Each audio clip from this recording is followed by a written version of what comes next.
Are you in Brisbane and looking for Brisbane's largest range of premium aerosols? Crush City was established in 2010 to provide a great retail space and the best quality materials and equipment for every occasion.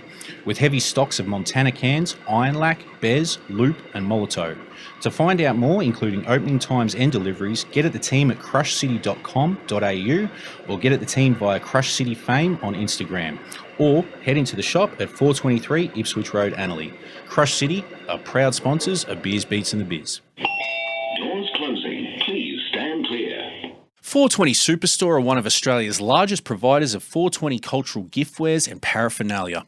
Their product range includes a wide variety of items, from dried herb aromatherapy devices, rolling and cutting supplies, herbal extraction devices, hydroponic grow equipment, to candy, carver and clothing.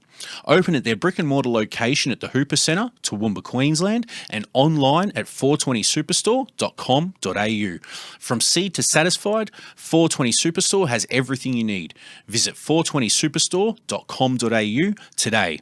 420 Superstore are official sponsors of Beers, Beats and the Biz. Support businesses supporting us. You want to know the real deal? Here it is. You're tuned in to Beers, Beats and the Biz. All right, check it out. This is the Beers, Beats and the Biz podcast back in effect for another week, as we always do, broadcasting live from the Shire Studios under the lights and the cameras. My man Dom, my man Gus, and my man Insidious over there to my right, manning the fucking boards as he does. He'll be on the mic, maybe threw out bits and pieces of this. We'll see how things go. But shouts to Insidious, shouts to the boys in the studio. Big shouts to 420 Superstores for everything they do in regards to this podcast. Once again, shouts to Crush City, our sponsor. Shouts to all the Patreons out there. You can head to patreon.com/Beers Beats the Biz, man. Go in there and kick in as little as fucking $5 to this podcast. It's all a big help. We do this shit for the love and we're working at it and we've got a team involved now. So, man, anything you can kick in, we would in turn kick to our team to make this shit run. Fuel in the tank and all that kind of shit, baby. But just recapping briefly, last week we had the one and only Verb Ill in the spot, a legendary and unheralded MC from this state. Who did his thing in Left One and in the ECMD days in the East Coast Most Definite. You would have heard Verbil on Struts, what was it? Legendary mixtape. Obviously all the Left One stuff. What else did we go into? ECMD. We talked fucking COVID. We talked drinking. We talked all kinds of shit on that episode. So go back and check that episode. The Gap Don, our man Verbil, and it was great to just get him on here. Finally, it's been a long time, and it's worth fucking celebrating some of these legends and the shit they do. And in terms of celebrating legends and the things they are doing, I've been paying a lot of attention to WhizFM out of Melbourne. I've always had a passing interest in pirate radio and all that kind of shit, and hence podcasting and all that kind of thing, and pretty much anything that just goes against mainstream fucking radio. Cool. And listen, man, I spoke to Whiz on a couple of occasions over the course of the past couple of months. We were going to make this happen maybe a month ago, something like that. Yep. And obviously we couldn't line the shit up, but here we are. We are here and we are joined by the man himself, Whiz from WhizFM. Thank you very much. It's an absolute pleasure to be here. When you asked me to come on here, I was with the boys, Vanguard, Joe Snow. Yeah. And I was in shock. I was like, what? Yeah. Me? And they're like, no, dude, you deserve it. And I'm like, I don't think I do. I'm just messing around out here. You know what I mean? Like just fucking around, dude. Yeah. But that's how the best things happen. You're having fun, and it turns into something. That's exactly. And it's awesome, bro. But that's how all this kind of shit begins. We started just fucking around, man. Like that's pretty much what it was. It was just fucking around. You go back to those first episodes; they're rough as guts, But it's just mic levels and stuff. You're learning all over the shop, bro. Like it's hard. It's a total different ball game to recording a rap to recording a podcast. 100%. How long have you been doing that shit, dude? How long's WhizFM been going? WhizFM's been going, I'd say it's over 2 years now. Yeah. Like, it started off just like, it started off with a tag, bro. No shit. It was a I don't know, in Melbourne, there's Triple M radio. There's a big billboard. And I just did a big WhizFM tag on there. Yeah. And I drove past in my car. And I went live on my Instagram and I'm like, here we are, WhizFM. And I was just playing songs in my car and just like everyone was like, this is funny, this is awesome. Like you should do something. And then so I went live again in my bath actually. And had the candles lit and shit. So. An intimate evening with Whiz. That's it. It was the intimate evening, playing some dope hip hop, Yeah. And There's the Ashy, bro. everyone's just kept just like, oh, do it again, like, Yep. and. I bought more equipment, set it up in my lounge room. It was a bit of a Wayne's World setup, Yeah. And I was having so many people roll through a couple of nights a week. It just turned into mayhem at my house. Like, it was too much. Yeah. Like, even to the point where I won't name names, but people were coming over to my house and going, "Oh, like they're on the way home from a party. Like, can I pinch a cone and shit? Like, Yeah. Go home, bro. Yeah. Like, it's like you got cheap invited hawks. last week. Yeah. But so it was like, all right, now's the time. I'll just put my phone on silent. Now's the time to get a studio, you know? Yeah. And so I did that, went and got the studio, and it's just been pumping ever since. I was trying to run it for the first year. I was running it all by myself. Yeah. Running probably 3 to 4 nights a week. Yep. And it was during COVID, which made it real hard. A lot of people, I don't want to come. It's out of my 5K zone and shit, and like rah. So we really struggled. Yeah. Cops come down on us really hard. Fuck fair dinkum, yeah. Yeah, because the neighbours said that there was neighbours. I don't know exactly what neighbour, but they were like, "Yeah, you're having parties," calling the cops, and the cops were like, coming there and just giving us these $5,000 fines. Oh, so that's what that was for. Yeah, because yeah, I heard the episode where you're at the start of it talking about copping those $5,000 fines. Yeah, they were COVID fines. Motherfuckers. Yeah, and they said to us like, "Oh." Wow. Yeah, motherfuckers. Siri's listening to that They're whole listening, convo. bro. They're listening. I can't even turn my phone off. What's going on here? It's probably still linked to your Bluetooth or something, isn't it? I don't know. Here we go. Just put it on Slide airplane mode. power off. Shit. Bang. Yeah. Oh, I hate that phone. Anyway. But so neighbours were ratting you out. Yeah. And yeah, fucking. man. And they were throwing. This is the worst part. Yeah. So they were throwing eggs through our window.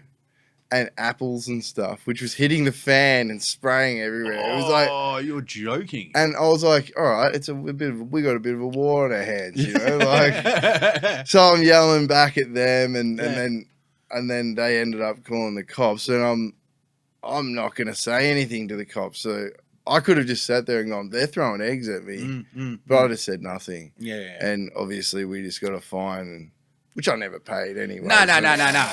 But they're also what are they doing with a lot of those fines now? They're what's the word? There's a word. They're actually cancelling, refunding, or if you've even paid them, revoking. Is it something like that? Something like that, yeah. But so then I lost it. I got in and there was just like dumplings and stuff all You're over fucking kidding me. in the studio. Jesus like they'd Christ. thrown it through this little window. Yeah. Good on them, Tom. Like they're probably listening. Yeah, shit. Yeah. But anyway, so I went out and I skitsed it. I'm like, you want to throw eggs? Come on, mate. Come out here. I can see your window open. Yeah. And they called the cops again. Oh, and I got in trouble for screaming abuse. Yeah. And I said to the cops, I'm like, look, I don't care. Like, I don't care what it is. We're in Australia. If someone's throwing eggs at you, I'm pretty sure you're allowed to yell at them. Yeah. Like, that's a fair thing to do. You're allowed to yell back. Yeah. Like, I didn't punch him. Like, Yeah. And, so we got kicked out. And So that got you the fucking ass. yeah. And I honestly thought, WhizFM's done, like, I've put all this effort in and yeah. people were still coming at me like, it can't end. You've got to keep going. And I'm like, where am I going to find the studio? Like, I was at my wit's end. Shout out to Onza Maverick. He just goes, bro, I want to go halves with you in a studio. I want to keep WhizFM going. He goes, I'll find it if you're down. I'm like, bro, if you want to help, I'm down. Let's go. Yeah. So we got the new studio, and then it was a matter of like, all right, I'm going to take it seriously this time. Yep. And I'm going to need like volunteers. I'm still looking for a manager to help. but I'm still doing that by myself with all the volunteers. We're all sort of sharing the work around, but we need to do like a Patreon or something. Yeah. You know? We need to get some sort of income. Yeah. Like, we're selling the shirts, like, dude, up. that's like, that's a good start, man. Just that merchandising alone. Yeah. So is that how you're kind of doing it? Like almost run it like a community radio. You got people coming in volunteering, bro. Yep. Yeah, absolutely. Yep. Everyone's a volunteer. Yeah, like even myself, bro. I don't get paid nothing. No, fuck no. Like, none of us do, bro. Yeah. So like that's just the way it is. And like this shit costs us more to do than we make off it at any point. You know, we're starting to see a little bit of shit trickle in here and there now, but still, for the most part, it's more or less just product. Like it's like, you know, people will send us things. Or, bro. Like, you know, I mean, shouts to Burn Crew. You know, shit like that. Yeah, same you know? with us. Like shout out One Line. They're hooking me up. One Line, exactly. Yeah, and like Burn City Rum. You know, whenever we got an interstate act or whatever coming through, always hit them up. They bring a bottle of rum in,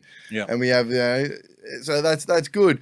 But it doesn't pay the bills, you know. Like, doesn't pay the bills, man. And we've all got them, but and people often like ask me like, how do you do it, man? Like, how are you always interstate and doing this and that, and you don't work and it's just you grinding, bro. It's like you've got to miss out on a lot of things. Yes. What I say to people, like, you're like, oh, I'm going to go to Queensland, get a massage and do this and do that. You go, well, you can actually go there and not do that, and then you don't have to work your ass off to go over holiday. You know, you don't have to save that $3,000. You know, you go there and you skimp it. Dude. We've all done it in the hip hop scene. Of course. You know, like we've all shared couches and slept on floors. That's anywhere, right. bro. Yeah. And like we were saying it the other time, like 2 weeks ago when we were up in Queensland. It was like we put on that Hilltop Hoods album.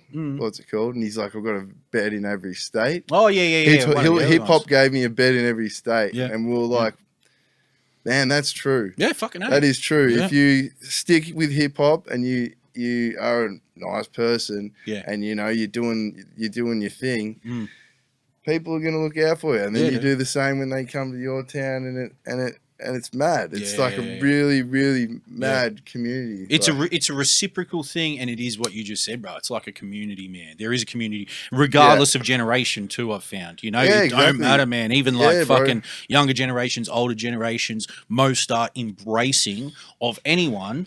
Like slogging it out like we do, man. Yeah, like, and we have done for fucking that many years. Yeah, you know, bro, like that's what it is. It's hard not to acknowledge that fucking persistent grind. I mean, these motherfuckers, dude. I mean, fucking grind. We do this, you know, we do this one day a week and then manage the social media and organize the next week and whatever. Use cunts are broadcasting for 5 nights a week. Yeah, bro. For 4 or 5 hours at a time. Yeah. Fucking how? How do you manage that? Like, how do you personally manage that? I've actually... I mean, you got Fracture involved now. You got like... you got? You got so many hosts. Dude, we got like... I was going to actually bring in the timetable. I can't. Let's bring the timetable up. I was looking at it recently, actually. So we got... On Monday nights, we got Toy Division.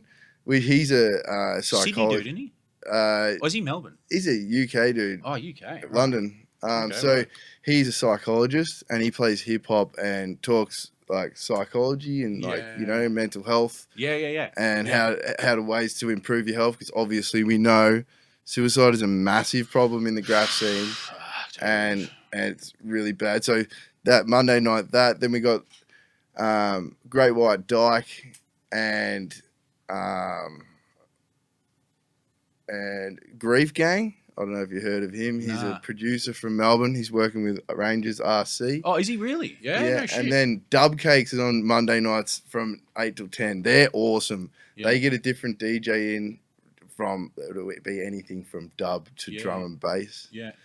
And then like Tuesday nights, we've got Dazaya. He's got a show. He gets rappers in.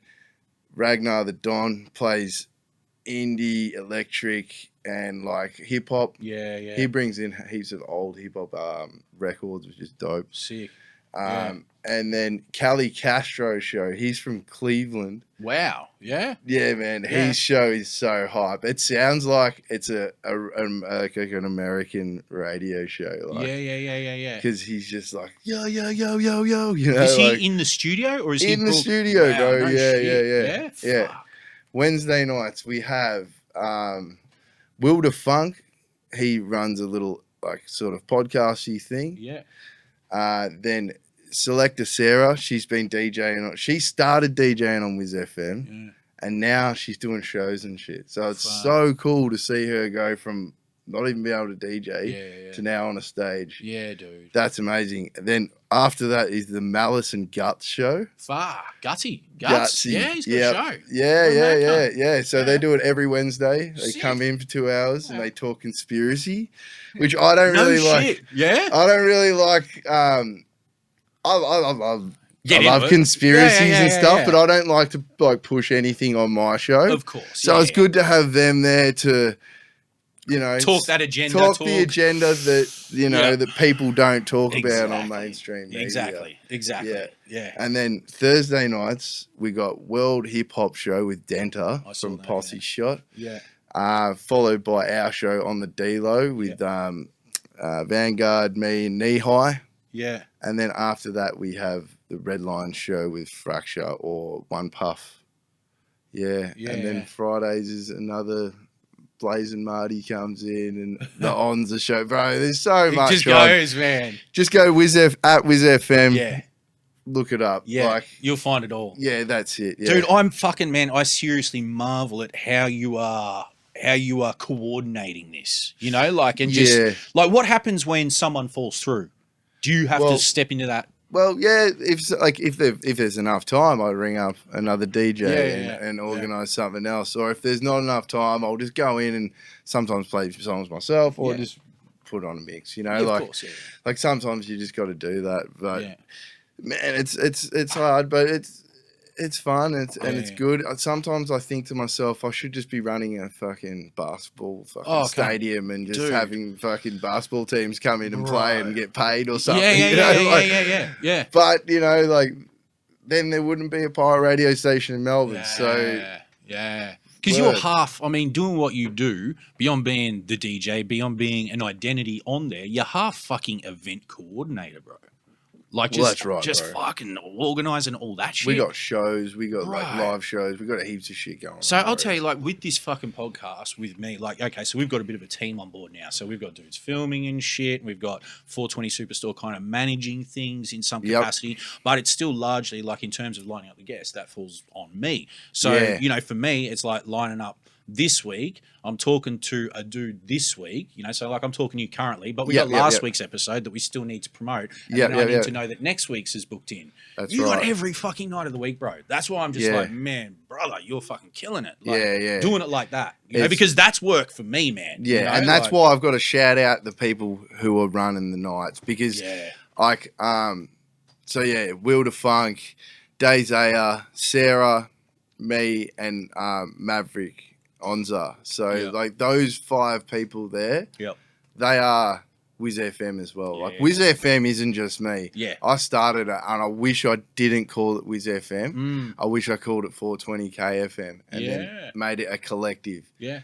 But the name stuck. Yeah.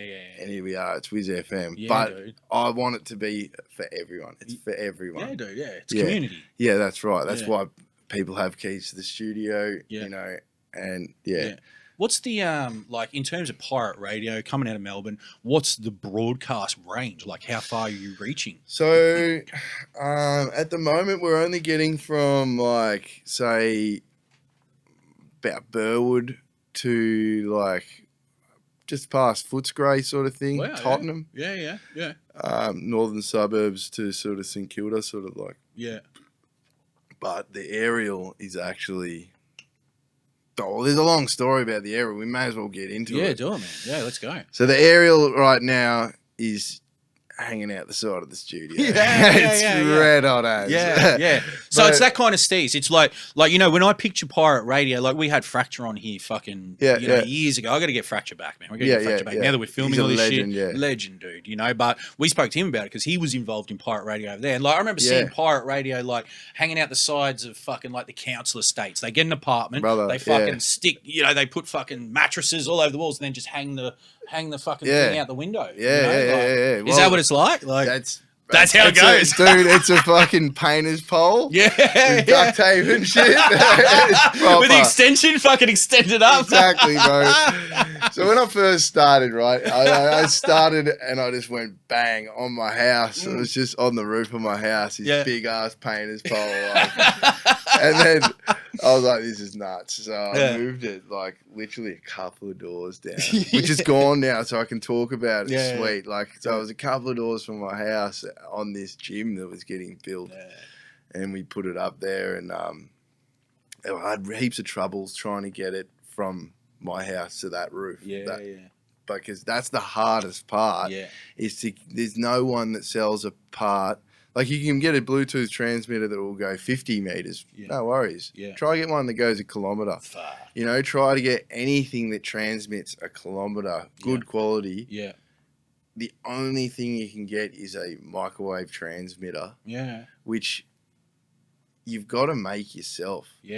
So, like, I was running at Bluetooth for the first probably 6 months, probably a bit more than that. Actually, first year, and then I needed to upgrade the aerial, you know.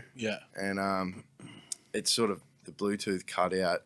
The gym started, and I just couldn't get on the roof.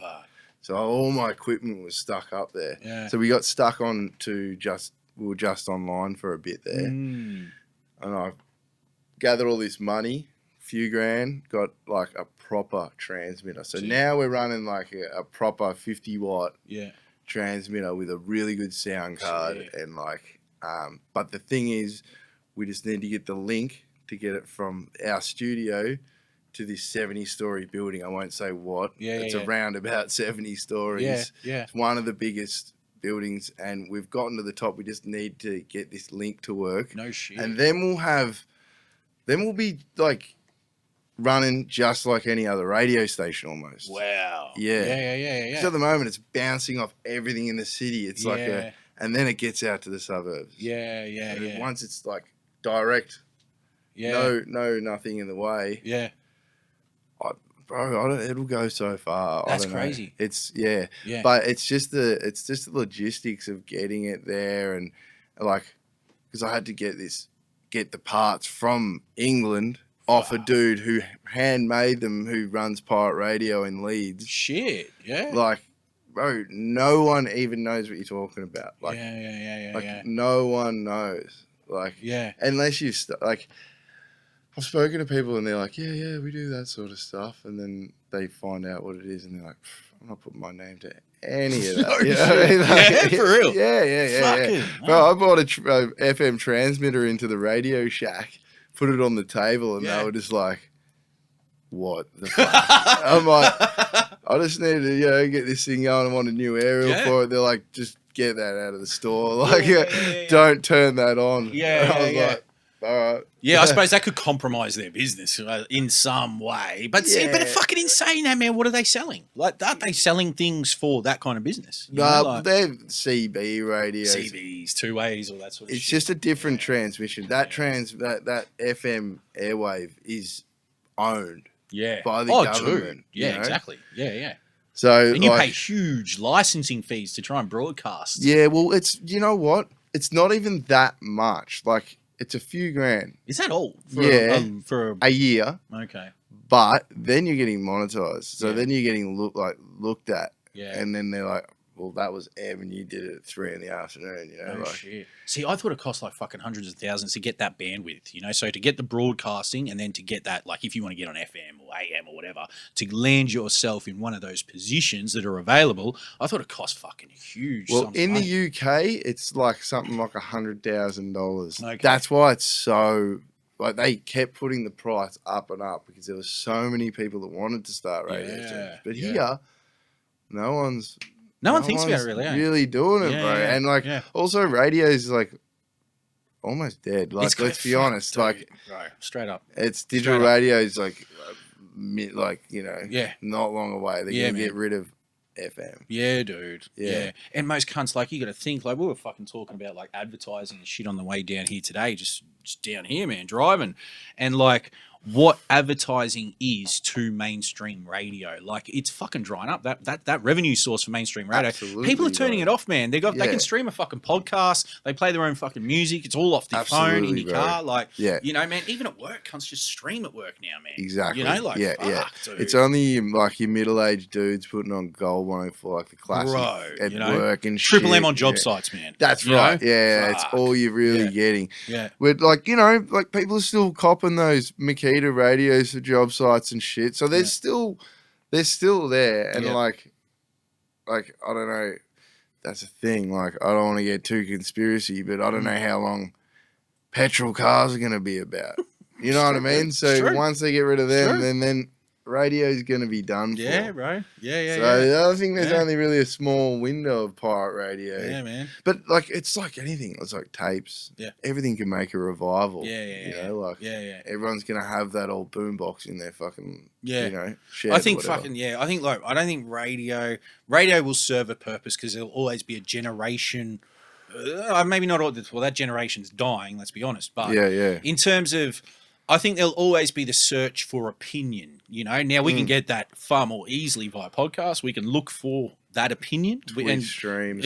Exactly. Blah, blah, you blah. know, but I suppose it's the variety. And like, still, regardless of whatever, man, like we had Shadow on here a few weeks ago on that. Yep. Like, you know, we're pretty much having the same conversation. It's like fucking radio. Radio is fucking dead. Yeah. But in saying that, still, if you can manage to find yourself gaining that Triple J look or that Nova look, it's still a fucking look regardless. Yeah, because you are gaining that many more ears. You are It's still a look. So as fast as it's dying, it is still serving a purpose in some capacity. Absolutely. You know, like, there's no negating it. You know, absolutely. Like, no but hence why these things become more important. Hence why WhizFM becomes more important. Biz Beats and the Biz, because as these gain greater ground, it's kind of like, well, these cunts want to be heard, man. You know, So that's like the people who like say we have on the show.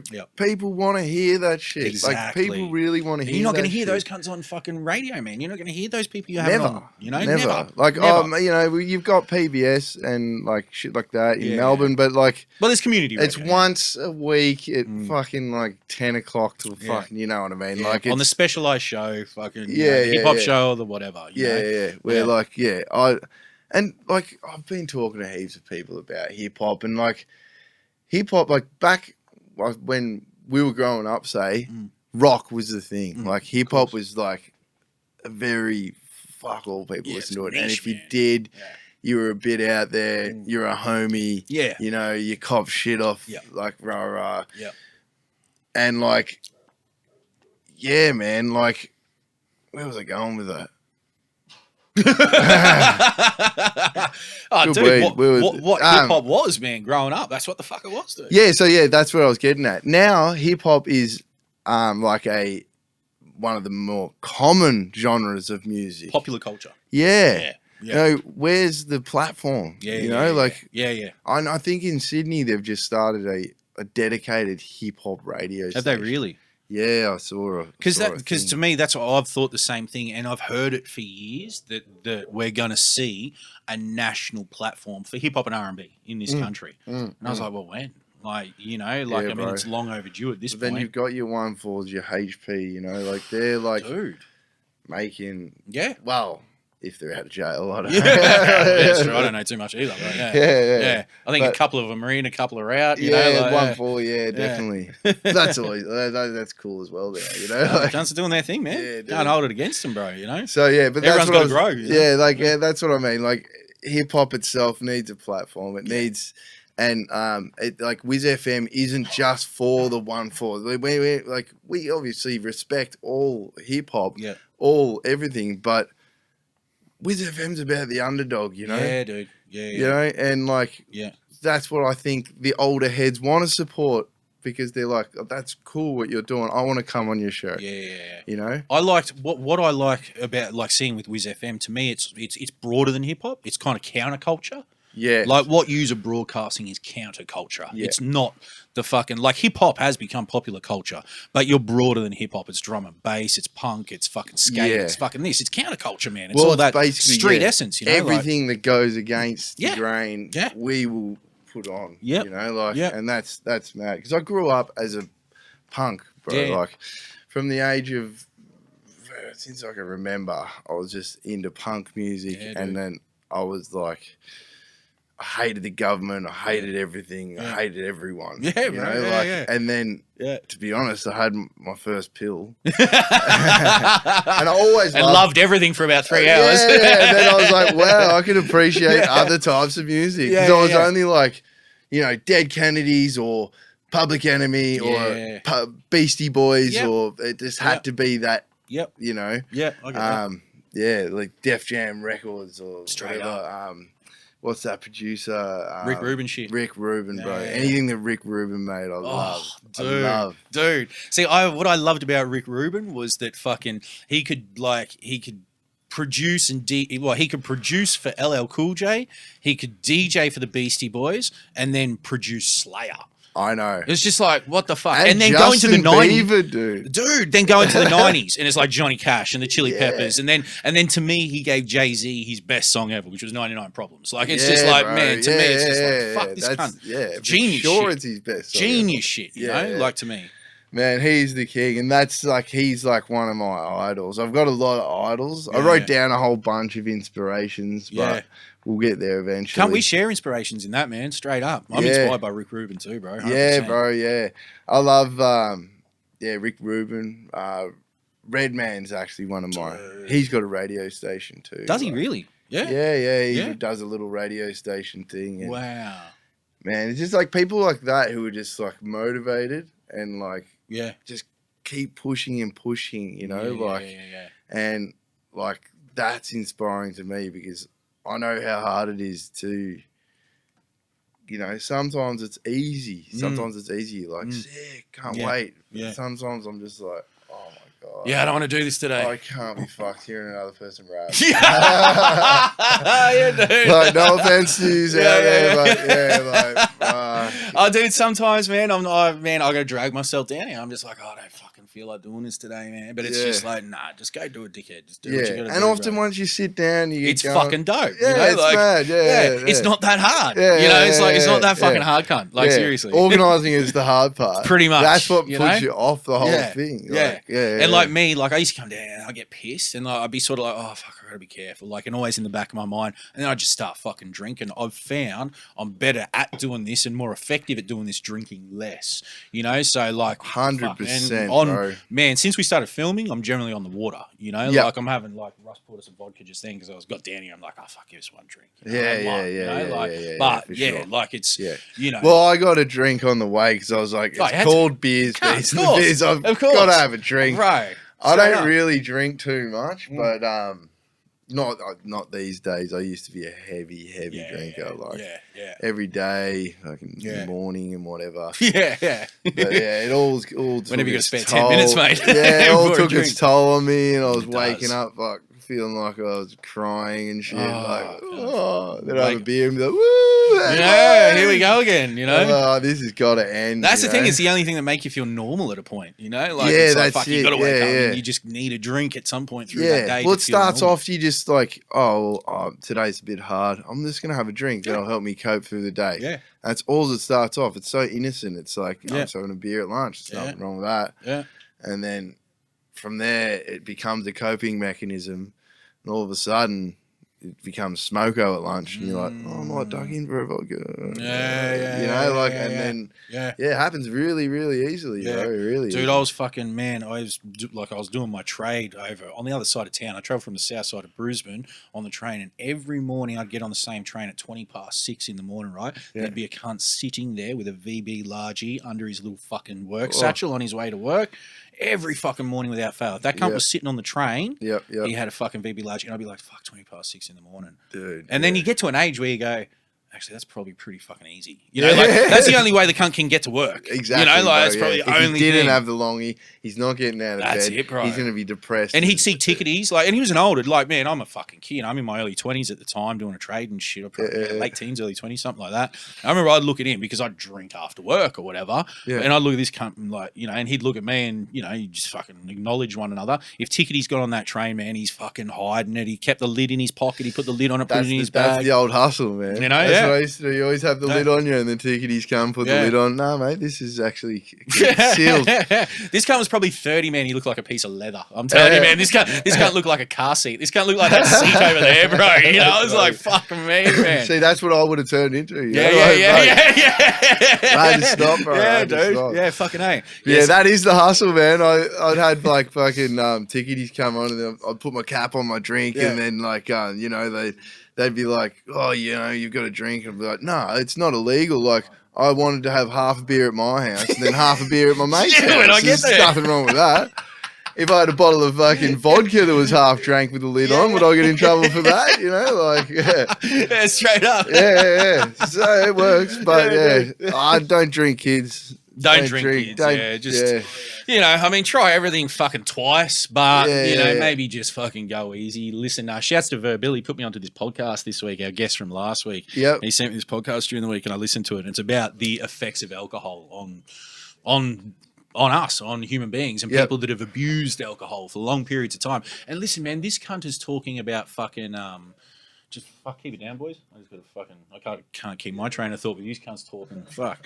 But this cunt's talking about, man, just whisper, it's all good, but yeah. This cunt's talking about he's talking about long-term sustained drinking. He's talking about 2 drinks a night. And I'm just like, fucking 2 drinks a night? What the fuck, man? Like, that's nothing, bro. Like, I'm listening.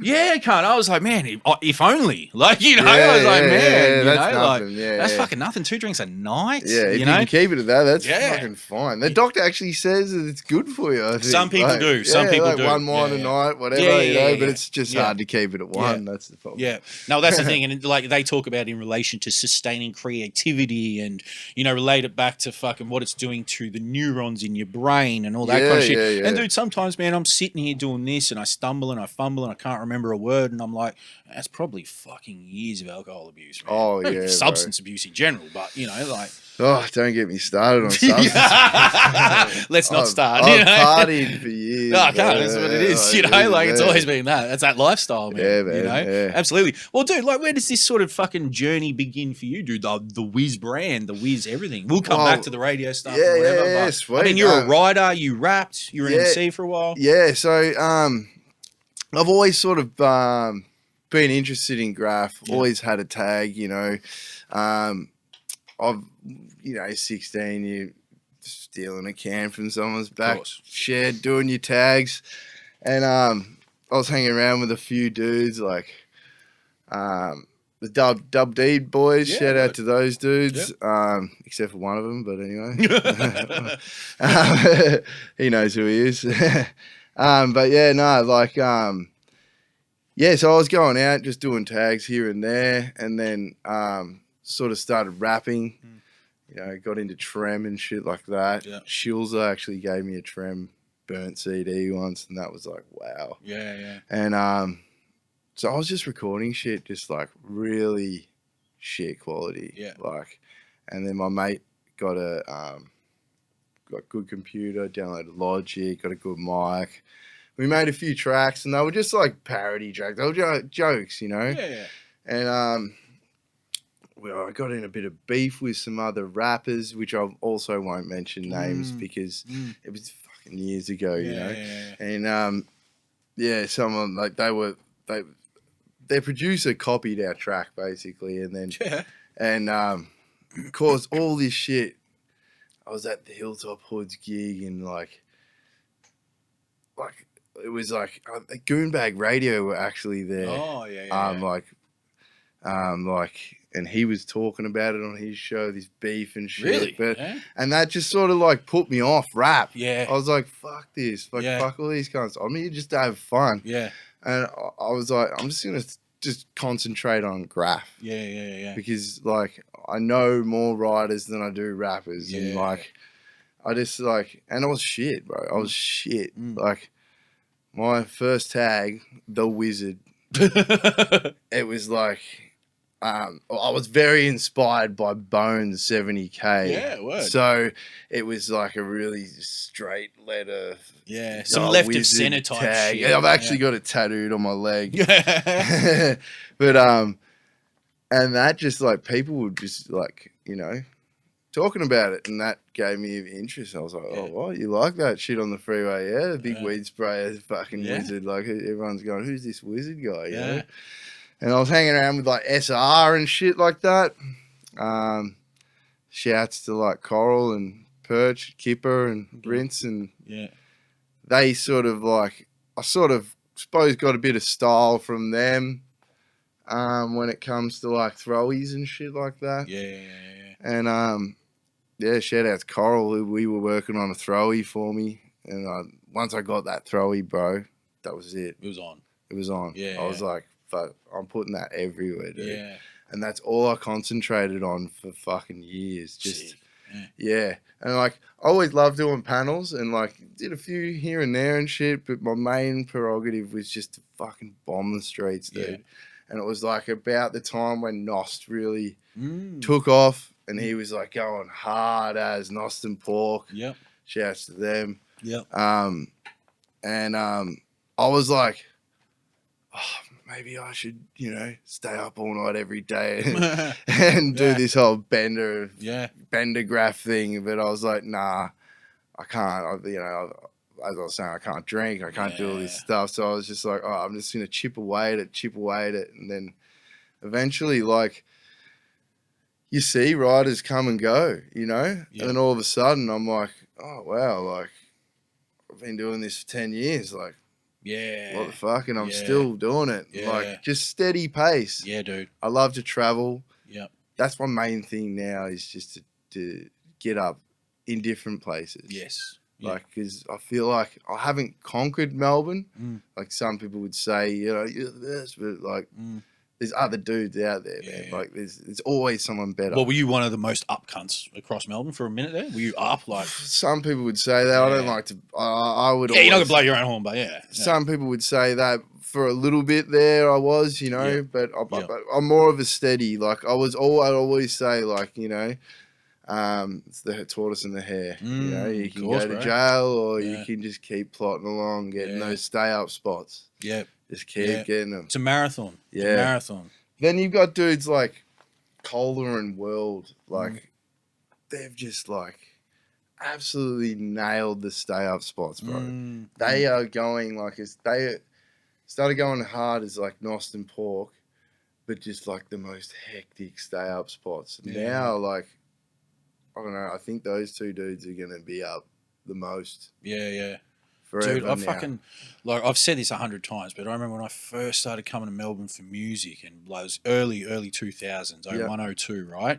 And, like, I spent a number of years in Melbourne. Like, that's where I discovered graffiti. When I was a kid in Melbourne, I did prep in grade 1 in the, like, mid to late 80s.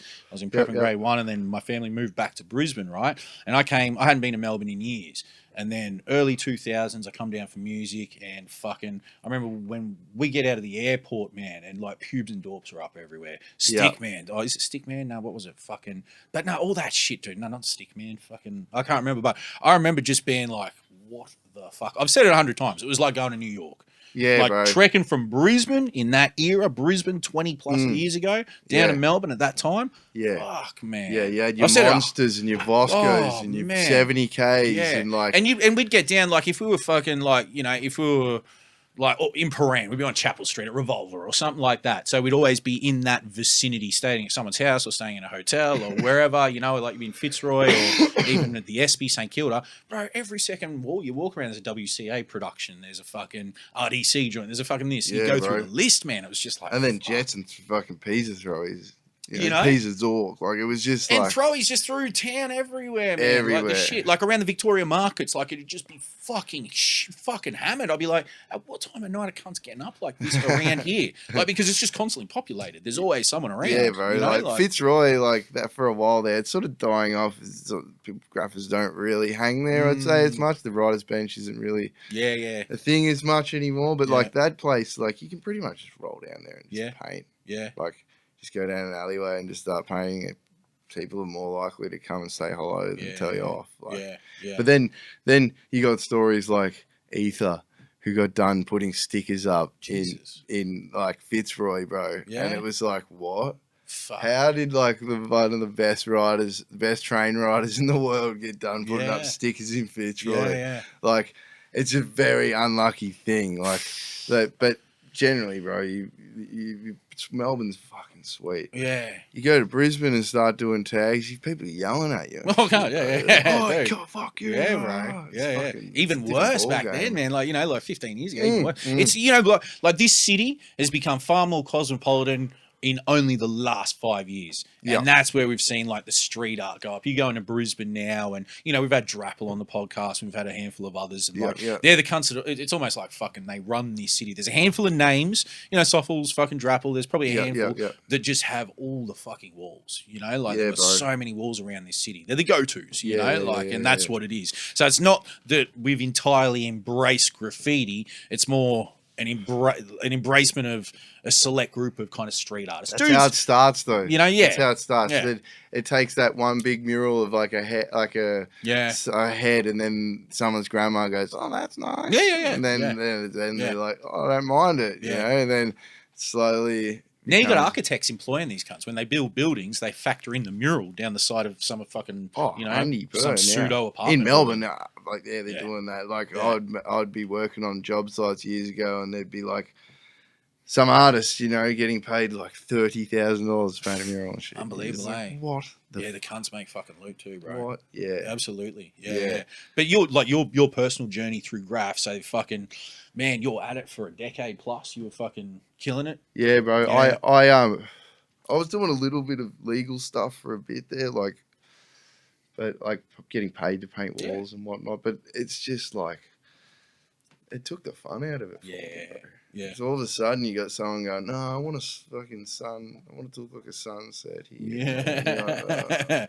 Yeah. You got to cater to someone. I want to do a whiz piece. Right? Yeah. I just do a whiz piece. And I ended up turning down jobs, bro. I was like, "Nah, I'm not doing it." I worked for Club X. They flew me around all around Australia, painting and renovating their stores and shit. Yeah, that was good, but.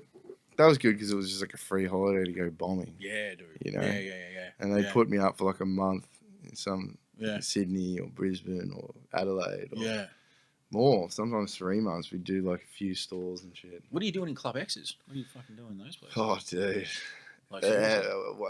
Is this M-rated or what? Oh, this is fucking whatever rating. We were building, they used to have those, internet booths with the glory holes and shit. So, they started losing money.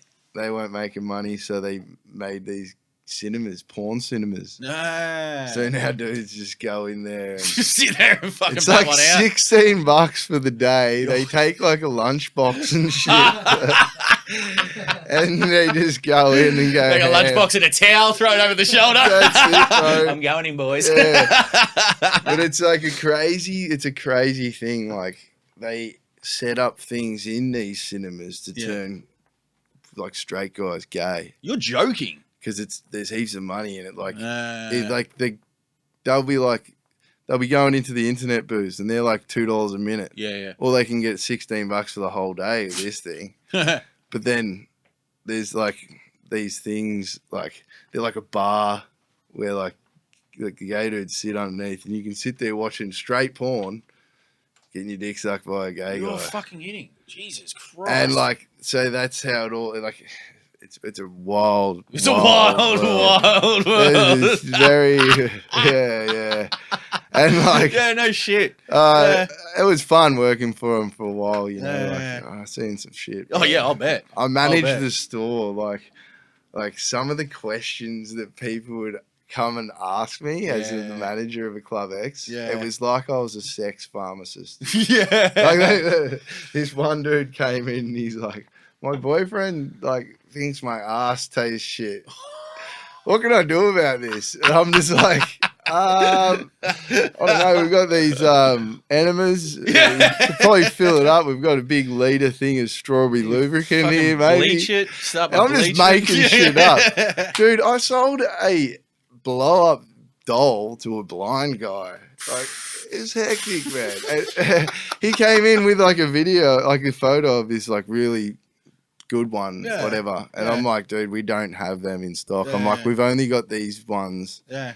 And it was in the party section, bro, with all this cock straws and shit. It's just this proper, Blow up WC like a frat party or something. Yeah.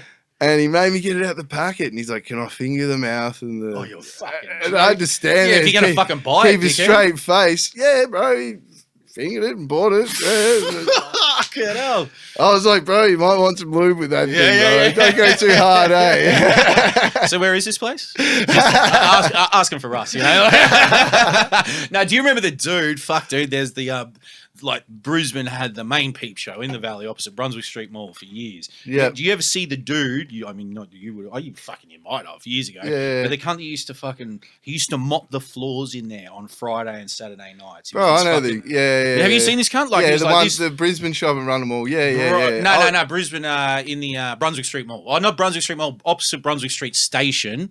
Yeah. It used to be opposite. I don't know if it's still there. It's downstairs, yeah? Yeah, there was upstairs, there was a downstairs, then there was an actual shop part where they just sold all fucking movies and dildos and all that sort of shit. It'd probably be the same. This cunt, man, I remember walking in there one night because it'd be like crackers and fucking strippers and all kinds of shit upstairs and cunts. Yeah. I remember one night we walked upstairs and the cops just we walked upstairs and we went like left, like we went over to like the little counter. Man, fucking, we sort of walk in, 6 cops just come fucking straight up the stairs and storm in. And I can't remember who I was with. We just looked at one another and was just like, let's fucking go, cunt.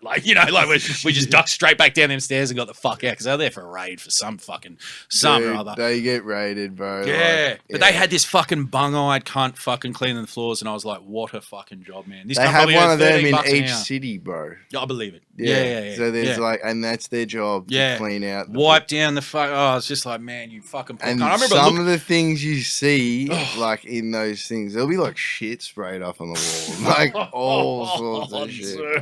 Dude, what a fucking job, eh?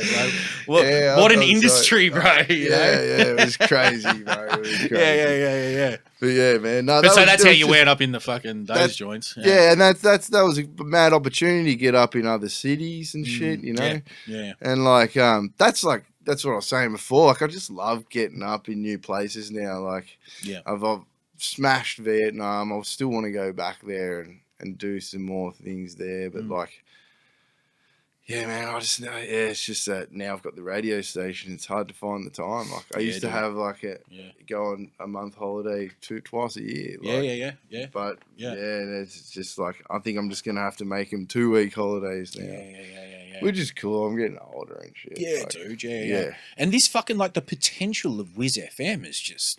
It's fucking crazy, man. Yeah, you know? I said, I've been watching it from up here, bro. You know, I've been checking crazy. it. Yeah. I've shared some of your stuff. I think when you had Brad on and all that sort of thing, I shared it on Beers Beats. Yeah, legend, bro. Thanks. Yeah. And it's a spin out, bro. And it's just like the more people you get involved, the more people that know about it, the more people that want to be a part of it. Yeah. I've got big plans. I'm gonna start doing posters and shit, and like there's so much to do.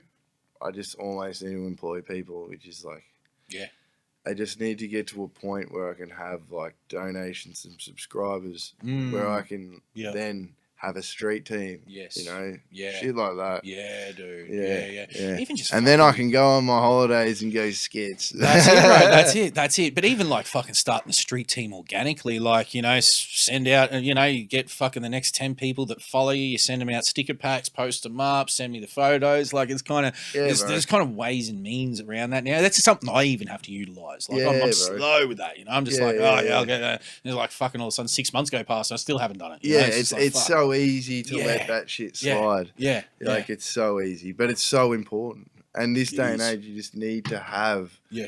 You need to be relevant. You need to be online. You need to be all the time. That's it. That's you need to be doing milk reviews, bro. Hey, dude. As I was saying to you, I was saying to Whiz earlier, man, doing the milk review online. I was like, fuck, it's a stinking hot day. You'll be spewing by fucking 3 p.m. Hell yeah, man. How was it? What was it? The 9.98% fucking milk, or the 9 point? I don't know. Oh yeah, that was the good one or some shit. Yeah, what was it? Burr. I don't know. It came in a glass bottle. Yeah, that's right. With the cream on top or some shit. Yeah. A milk connoisseur. I absolutely am a milk connoisseur. Yeah. One of my mates has got a dairy farm. Fuck, I love to drink it straight from the vat. I don't get up there often. It's near me folks joining that. But but that is the best shit ever.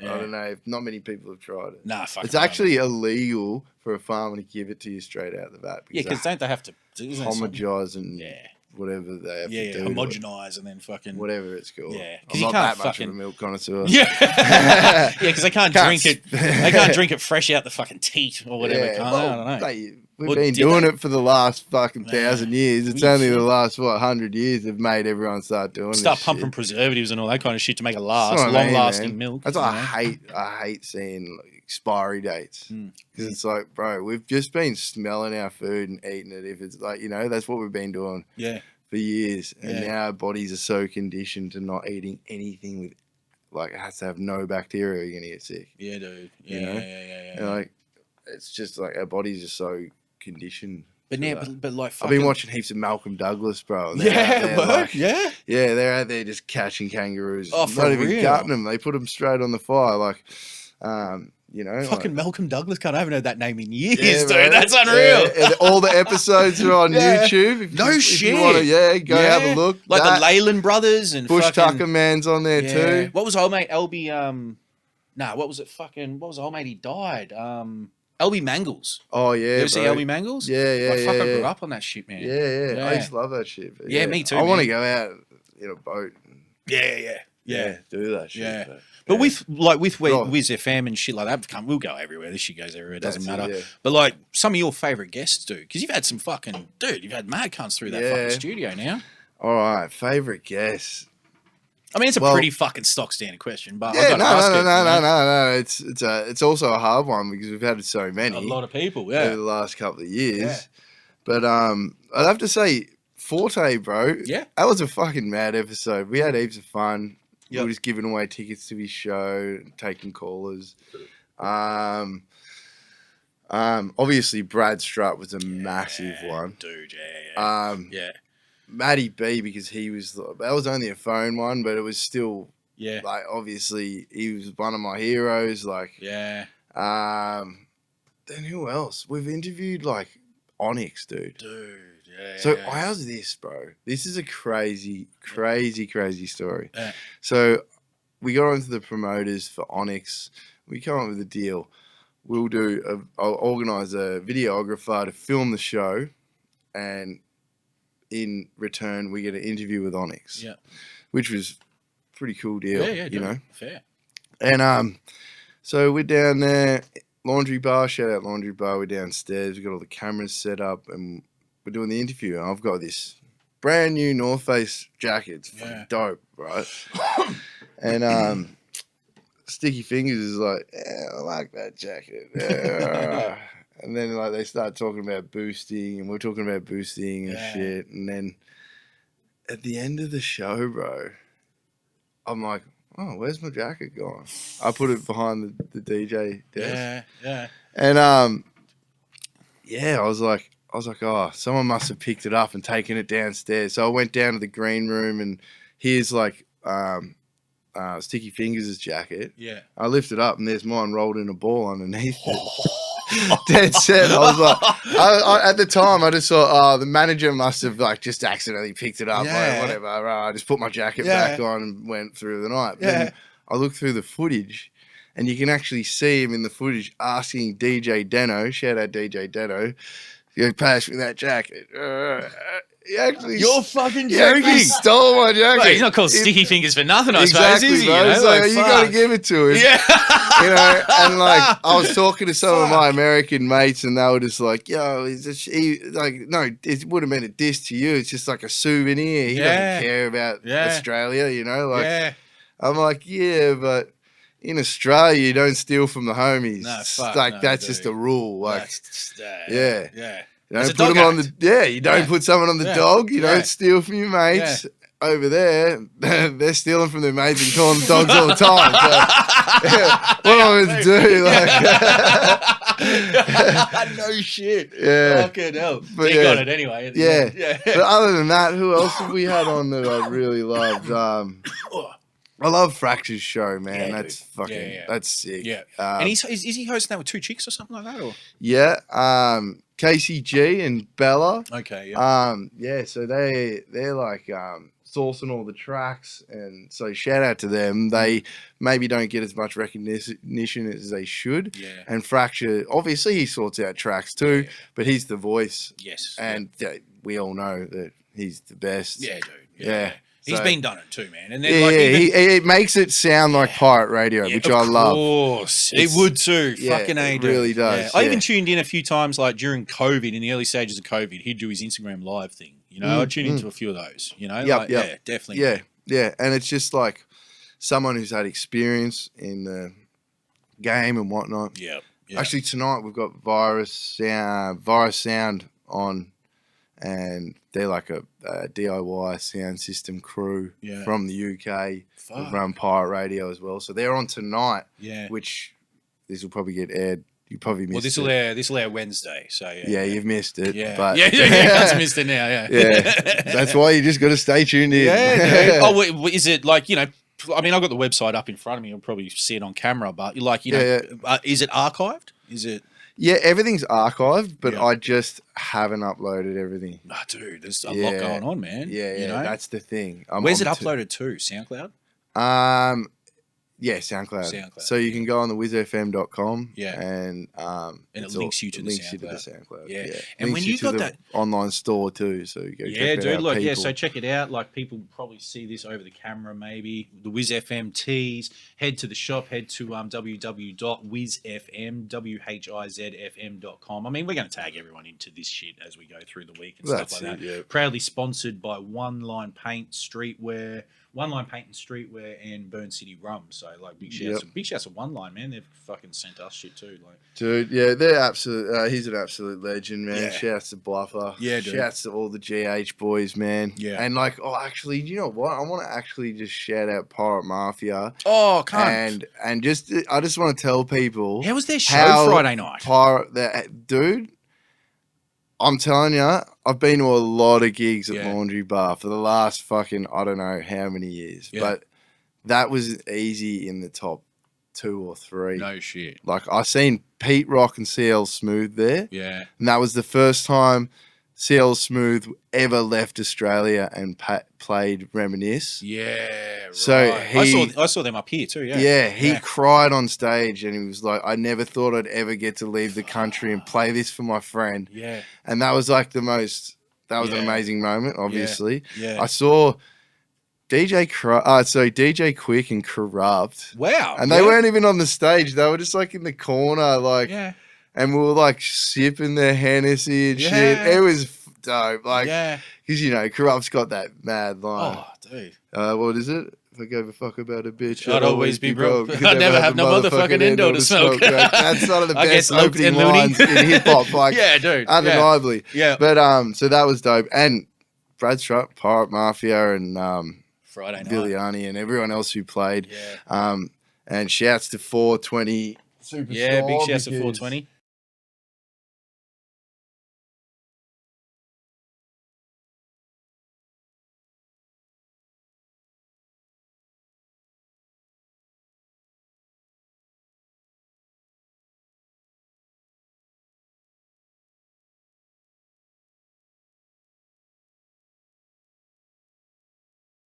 I was walking around Laundry Bar with a bong in my hand. I don't know if I should probably say this, but we did it. Yeah, fuck it. A water pourer. With water pourer, smoking it. Everywhere in the venue. It was like I was in Amsterdam. Dude. There's videos of me like watching Brad Strutt just ripping bongs. It was an experience. How's that night? Because I hit Mesk up. Like, shouts to Mesk. Shouts to Gus, who's on the cameras here. He was down there filming for 420 and stuff on Friday night. Yeah, and he even said, man, like the energy that those Pirate Mafia dudes brought to the stage. Oh, like, they're bro. And they've been around for fucking a long time, eh? Like, they've been around for ages. Yeah, but they broke up ages ago. Yeah. Like, not broke up, but they just stopped doing shit. Yeah, you know, and they're like just thirsty kings. They were big from stuff like BMX videos, Box Hill Pride, which came out, and they were on the GH video. Yes. Their tracks are on that. Yeah. So like they're part of that GH crew, aren't they? Or they were? Or pretty much. Yeah. PMGH. Yeah. Same. Yeah. So yeah, bro, like the energy like the GH and PM were bringing back in those days was fucking psycho. It looked bro. crazy, eh? And so the best part about this was they brought everyone back, well, nearly everyone. All the GH dudes flew in from fucking everywhere, so it was a mad GH reunion. Yeah. And then they played GH2, which has never been aired anywhere. Yeah. On the background while they were playing. Fuck. Yeah. So like GH2, I don't know, for people who don't know, Get Hectic, it's like one of the most prolific Melbourne graph movies from, mid 2000s. Like that 70K, like the two like Bible, like fucking bombing videos. I remember the 70K one specifically. I remember that one specifically. I don't think I've the seen insides in that video were like something else, bro. Yeah. At that time, now you see inside videos like that all the time, but like they were doing proper insides, just like you hadn't seen. Dude, like it was the fucking 80s again. A or clean some shit. carriage, and they just like fuck the whole thing, all on footage. Like, and then they were doing like pieces on the like in between stations on the insides of the trains and shit. Like, so this is like, so everyone has been wanting to see this GH2. The trailer got like I don't know how many views on YouTube. And then bang, it was on screen. It was on. Yeah. So like I didn't know where to watch, bro. Yeah, dude. I mean, I've seen GH2 before. Like I had it on disc for a while, but it was still like. I don't have it anymore. It was still sick to see it again. And dude, the footage I saw, like even just following him on social media and shit, like just that stage, man. Holy shit. Yeah, when like Running with the GH was on, bro. That's unreal. Yeah, that's all the GH lads got up there. Is that right? Yeah, bro. And it was fucking, that song, like, because it names off all the riders and shit. And they were there like, man, it was sick. Oh, dude, even seeing Nil Void, who was on the bill. Yeah, like, bro. I mean, seeing him on a bill. I've never seen him. I've never met him. But like Chinese Drawback off that first Rock the City record years ago, like that to me is just a fucking masterpiece, man. Still to this day. Yeah, if that that lineup was so dope. Oh, man. So good, dude. So good. Hosted by Soul too, eh? Soul. I was just like, man, that's a killer lineup, dude. Yeah, it was fucking an eclectic lineup, like a different lineup. You know? Which Brad's mad. He's so good at like respecting other types of hip hop where other people are like, fuck that. Shit. Yeah. Like Strutter, he'll listen to anything. Yeah. And he does like different types of hip hop and like I think I'm playing a show with him on the 9th in Bendigo. Yeah. Oh, you doing Bendigo, are you? Yeah. DJing for Knee High. So sick, yeah. And I looked up the bill for that, and it's like, there's a couple of chicks on there. You know, it's like a diverse. Yeah. And he's got the local crowd, like, some locals and stuff.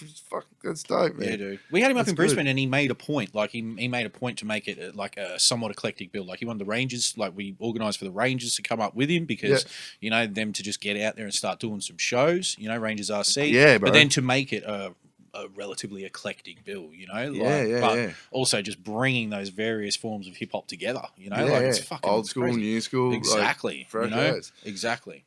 Yeah, man. But what a fucking night! It looked pretty crazy, man. I wanted to ask you about it actually. It was fucking it was fucking up there, bro. Yeah. And I've got a night coming up there on the 23rd of December. Okay, word. WhizFM Christmas do. Sick. So we've I might even.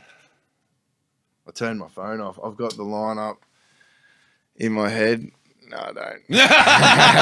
I had the lineup in my head. So the headliners are Mogwai, Coots, Sick. Brad Strutt, and Fracture. Sick, yeah? Yeah, and Fracture's going to be spitting bars over one puff at the end, so it's going to be a bit grimy at the end. Yeah.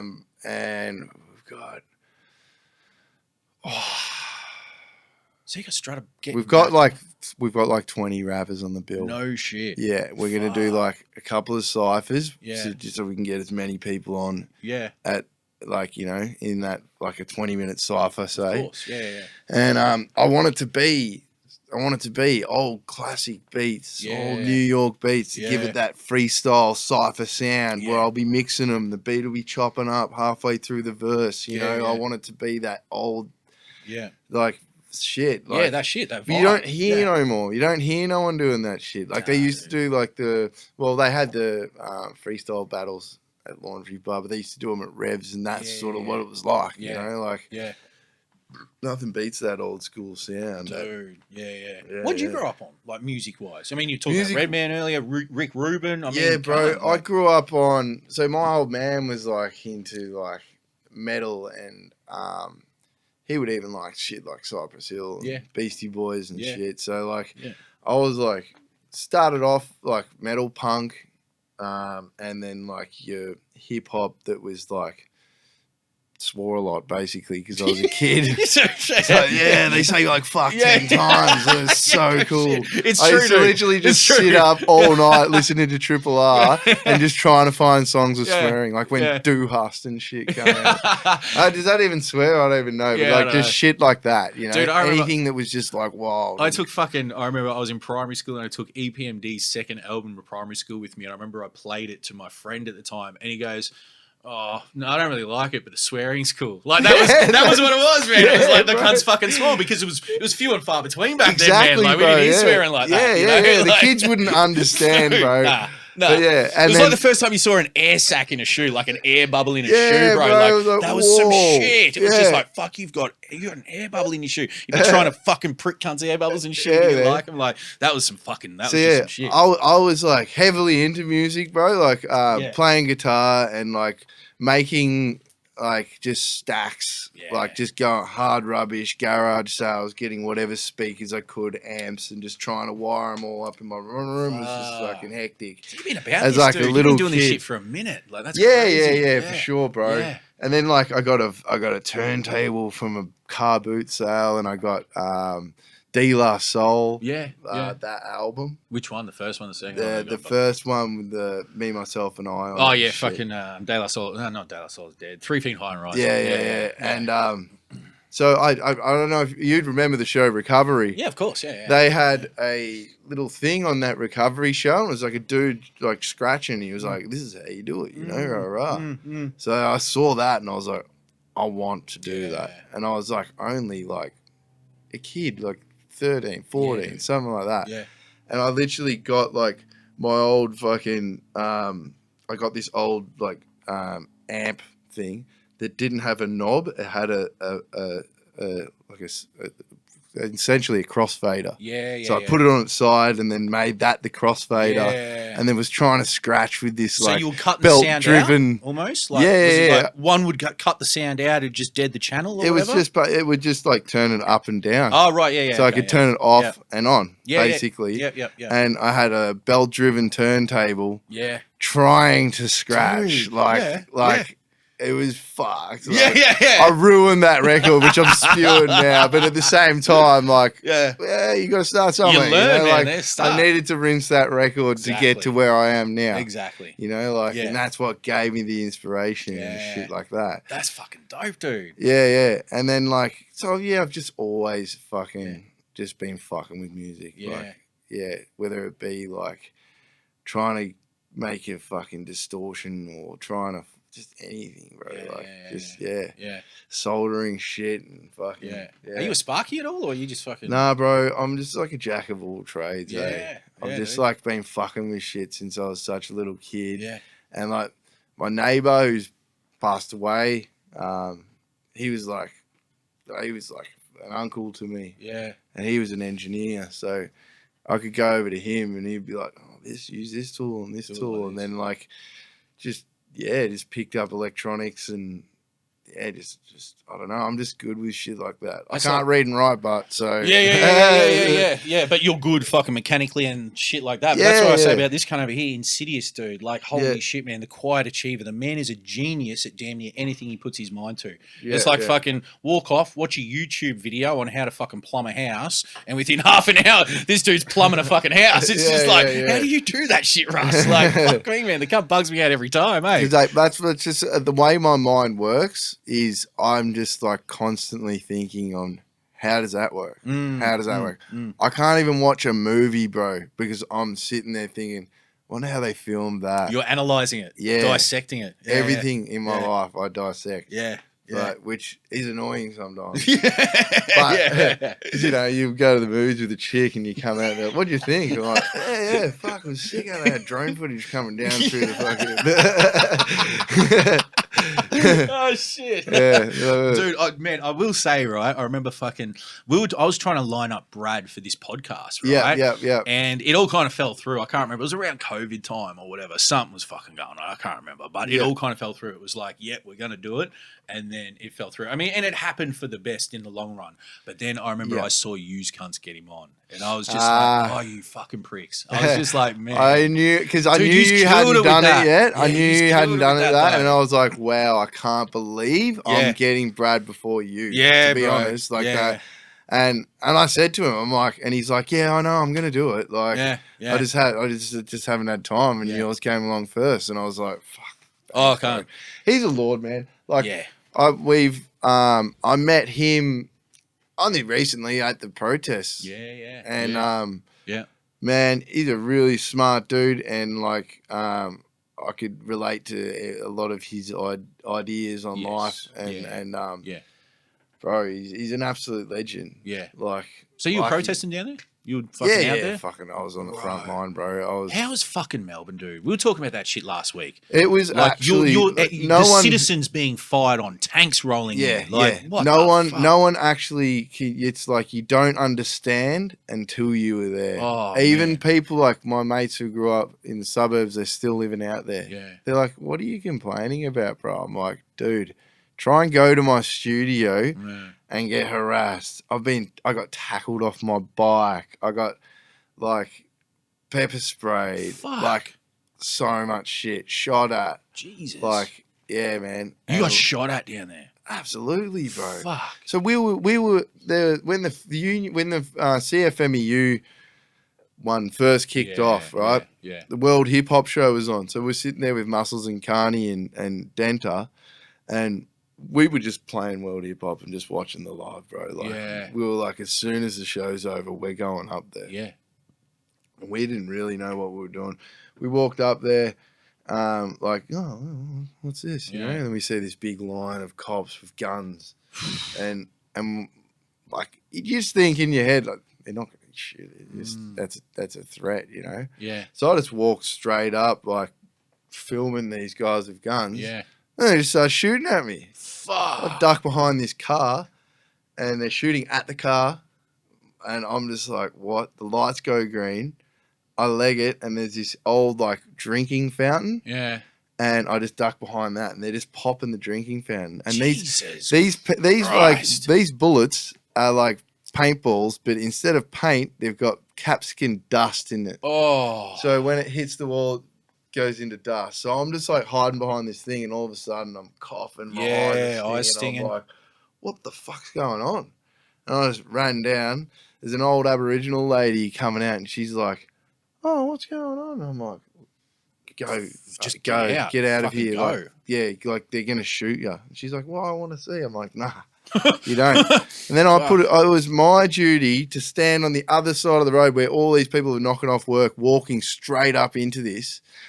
I stood there going, turn around, guys, police are shooting, pepper spray and shit. Like, just might want to go around. Fuck. So that was what I was doing while the cops were there shooting civilians. Fuck. For standing up for their rights because they didn't want to get an injection. Bro, exercising their democratic right to protest. Exactly. To protest. Yeah. You have that right. Exactly. Or you had. Yeah. That's fucking unreal. Yeah, and that was just the start of it, bro. That was just the start. Man, when I watched that shit on the news, and then I watched a couple of Posse Shot live streams. Yeah. And I was just like, what the fuck are we doing here, man? Yeah, like, bro. What is going on? Yeah, you know? man, like, I took the same stance as you. Yeah. You know, that turned my family against me temporarily and certain that's what things. Thing, man, and that's why we didn't get that shit up here like that. Yeah, you know? and that's why I don't even like, because I'm anti-vax, whatever. I don't think, well, not if you want to get it, go get it.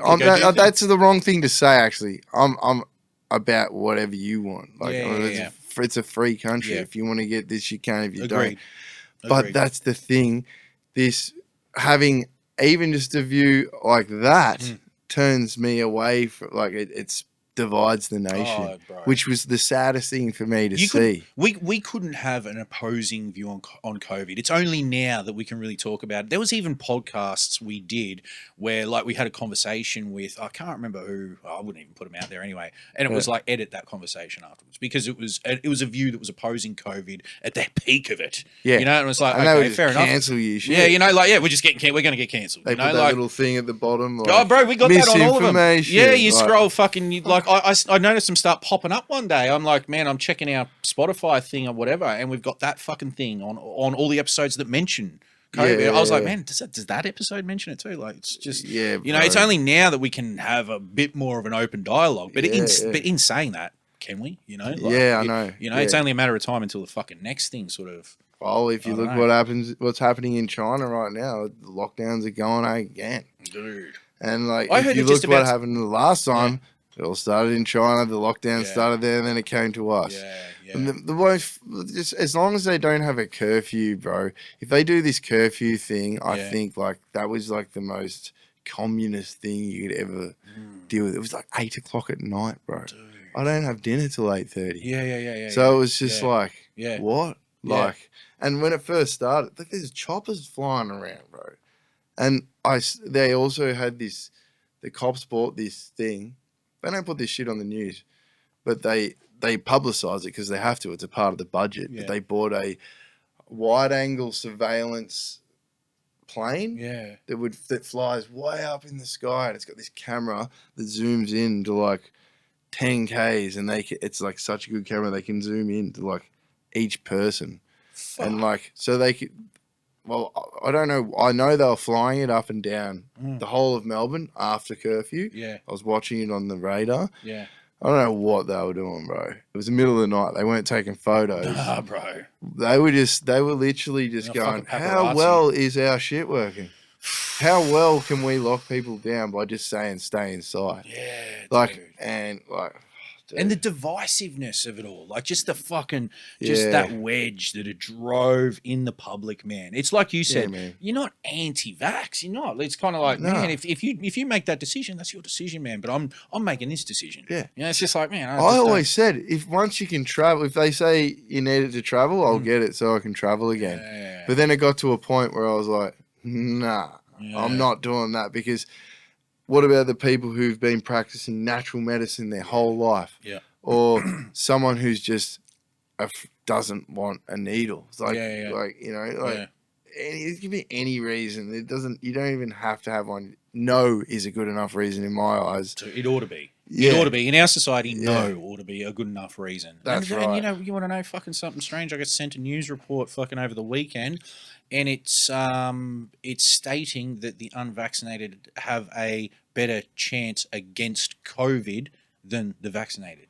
Now, at this point, there is that much fucking misinformation at this point, so I don't want to put anything out there. I'm not throwing it because cunts will start coming at us again. Like it's just like fuck this noise. You know, this is just my personal stance. You know, that's all I can say. Right, exactly. And I can only go off the information that I see. You know, but then when I see that. I'm just like, man, this has become so fucking contrary. This has just become so contradictory. And like what we saw in Melbourne, man. And then Dan Andrews getting fucking back in. Yeah, I was like, man, you know the system's fucked up if that's happening. Yeah, well, you know how. Because I have family in Melbourne, and even they fucking hated him. Like, everyone hates him. It's weird, bro. But they made like. This is how corrupt it is. They made a party called Sack Dan Andrews. Yeah. And guess what? All those votes went to Dan Andrews. Dude, you know? They went all to fucking to Labor. So like, and same with the Greens. Like everyone's like, no, I'm not voting Labor. I'm voting the Greens. It's like, dude, that's Labor. That's a vote for Labor. It's a preferential voting system. The Greens won't get in, man. They don't gain enough seats. And the worst those votes go to Labor. The worst part is. It's compulsory to vote in Australia, and people are like, oh, that's good. Everyone has to vote. Well, not everyone knows what they're doing. Yeah, no. It's stupid, actually. Yeah. It's like 99% of the population are watching TV and going, yeah, oh, we'll vote for him. Dude. He said he's going to make a new footpath down the side thing. Exactly. Dude, we don't know shit. Who read the budget before they voted? Right. Fucking no one did. That's it. They campaign on promises, and then that's it. There's like probably, I'm going to say, less than 10% of the population actually look at the budget of each side before they vote. Oh, as if it's like 10%. Exactly, like, bro. So why are we voting? It's the most cooked system. Yeah, dude, it is. It really is. Yeah. There's nothing we can do about it, bro. Nah. What are you gonna do? Protest and then get fired on and get shot at, and the tanks roll across you, and like, you know. And man, listen, shouts to everyone out there who went out and did their due diligence and fucking, like, man, shouts to the person that got vaxxed. Like, shouts to anyone listening, man. Like, because the vast majority have, you know. And man, I've even had people like you did what you had to do to maintain a job and shit. I've had people say to me like, I wouldn't disrespect those motherfuckers, don't judge me, but I got vaxxed, and I'm like, dude, I'm happy you got good. vaxxed. Yeah, good. I'm happy. I love that you made your decision and you went and did it, and you got that choice to do what you want. Yeah, that's all I want. That's right. It's just the choice to do what you want, and then just the respect, also the respect that you're showing that person, and just show me that respect in return. You know, we're now finding out that it doesn't stop the spread. It doesn't matter whether you're vaxxed or not. That's not going to stop the spread of fucking COVID. I mean, at this point, what the fuck? It's a flu. Like, for Christ's sakes. Every one of us has probably fucking gotten it. Well, I've had it. Everyone I know damn near has had it. You know, it's just kind of like, it's fucking shit that has become the fucking subject that it has. But I have to ask it because of what you guys have had to survive through it down there, man. And like fuck. And as much as like, I can explain to you what happened. You can't. You can't. Nah. You can't grasp it until you were there, until you had a fucking cop in your face. You just can't. Yeah. And it's It's not like being arrested. It's not like this is to my imagination, to my whatever. It's not like being. I would imagine it's not like being arrested. It's not like being. I don't know. Even like fucking chased by cops or whatever. It's like, man, that was some militarized police. Absolutely. The cops changed uniforms, dude. They all started wearing black. Yeah. Come on, bro. What is that? Crazy. I actually looked up a photo of like Chinese riot police and the Melbourne riot police. Yeah. Same uniform, bro. Yeah, dude. It's fucked. Fuck. Which is not. I shouldn't say that's fucked because China's allowed to have whatever they want. Like that's a bit racist to say even, but like, it's just we're not that country. We never were that country. We prided ourselves on being young and free. And how those cops can reverse that and just think that's fine. Yeah, dude. Just overthrow, just fucking whatever it is. But how did WhizFM survive through that period? Because you got ousted from the studio. Hardly, bro. Hardly. Yeah. That's the thing. Like, me to get to my studio and home was a mission, bro. Yeah. I had to fucking hide from cops, go certain ways, ride on my bike, and then getting DJs in and whatever. And bro, and you know what? It just shattered me because I just wanted to go on holiday, bro. Dude, yeah. I love going to fucking Asia. To like, I've only been to Europe once. I want to go back. I've only been to America once. I want to go back there too. I've had some of the best times of my life on holidays and shit. Like this boat cruise we did, where we like took over. Like there was like 16 of us on a P&O cruise, bro. And like, we fucking pretty much took over that ship. Like, we got a couple of us dudes got locked up, and we fucking went down there and like broke them out and shit. Shit. Like some hectic shit. Actually, one time I went to what they call lock up on a ship, isn't it? The brig. That's it. Yeah, that's it. Yeah. I was in there for a day. They let me out. But they took my card off me, so I couldn't buy any alcohol. Oh, really? And then they threatened to kick me off on this island, and I was like, fuck it, I'm leaving. And then it was like, I Googled it, I'm like, see how much flights are to get home. It's like $7,000. You had to order like one of those fucking like James Bond fucking things to land on the water. To come in and get you. Bro. I was like, I'm fucked. Yeah, bro. But then like this other trip we did, to like Thailand, and like basically like The Hangover, everything that happened in that movie happened on this trip, bro. So like we got there, like we were just on a massive bender, and we were fucking taking those Thailand zannies and all that shit. And like my mate passed out, and we got the fire extinguisher. We thought it'd be a dope idea to like spray his face while he was sleeping. Like, how could it be bad? We did it, and then like we couldn't breathe, and we had to go on the balcony. And then I'm like, he's still passed out. Oh, poor cunt. I had to drag him out and resuscitate him, bro. He was blue. Yeah, dude. Yeah. And like they cut oxygen, don't they? Yeah. And then, like got him. He coughed up all his white shit, and then we washed his eyes out. He was like half unconscious, and then we put him back to the bed. The next day he woke up, and I'm like, dude, I'm fucking sorry. He's like, what? What? Like, I told him the story. He was like, gone white. I was like, fuck. It wouldn't be a trip to Thailand without coughing up some white shit, surely. Like, dude, we were getting tattoos on our ass crack saying shelf it with an arrow to our arsehole. And like, we went to this snake show thing, and my mate was like, I'm going to get bitten by a snake. Yeah. Fucking, yeah, sick. So he jumped in the snake pit, like, during the snake show, and, like, he got bit in the leg, bit in the arm, and they bit him on the neck, and he's like, go on, bite me on the face and shit, rah, rah. And then at the end of the show, all these Thai dudes are laughing, and they come and they wipe all the cuts with this blue shit. Yeah. No idea what it is. And they missed one, and we're on this bender getting these tattoos on our ass crack. And a zookeeper from Melbourne Zoo came in to the tattoo studio, and it was like, and he's like, what happened to your leg? He's like, oh, this snake bite. He's like, what snake? He's like, oh, this jumping snake fucking adder thing, whatever. Oh, and he's like, mate, you got to go to hospital now. He goes, my mate lost his arm because of one of them. Fuck. And we're like, what? This was like 2 days after the bite. His leg's swollen as fuck. And so we're like, all right, let's go to hospital. All right. We had 4 hours to flight home. Oh, shit. And we're at the hospital, and they're just going, nah, you're on crack. And we're like, nah. And I'm drawing pictures of snakes and shit, like, snake bite on his leg. He needs anti-venom. No, and they're going, nah.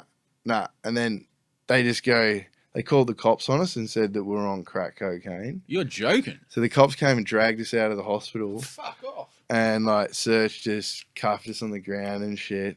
And luckily they didn't find anything. I had these pills in my back pocket. I was so lucky they didn't find it. Anyway, they took us into the room, and he sat down in the doctor's chair, and we explained him to the doctor about this snake bite. And the fucking cop just comes in and goes, scooter accident. And just told the guy in Thai it was a scooter accident. The dude just gave him, it was like 40 milligrams of morphine in his arm or some shit.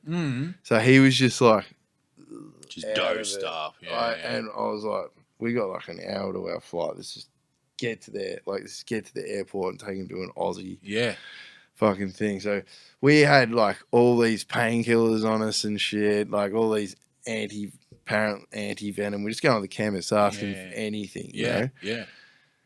And like, we were fucked on painkillers and shit. He was on the morphine, and he's like, let's shelve some fucking morphine pills. I was like, fuck, all right. You're a fucking 5. What is it? 6-hour trip home? He pulls out this packet of pills, and it was the antibiotics. And I'm like, mate, that's not them. He's like, yeah, it is. He's just fucked up. Yeah, they are. I'm trusting me. I'm like, whatever, bro. We both just shoved this like snake anti-venom shit up our ass. It was hectic. And then like he passed out, and I was awake because I'd been on these also like these diet pills. I couldn't sleep in the flight. So like Duromine or some shit. Talking shit. That's like hillbilly gully.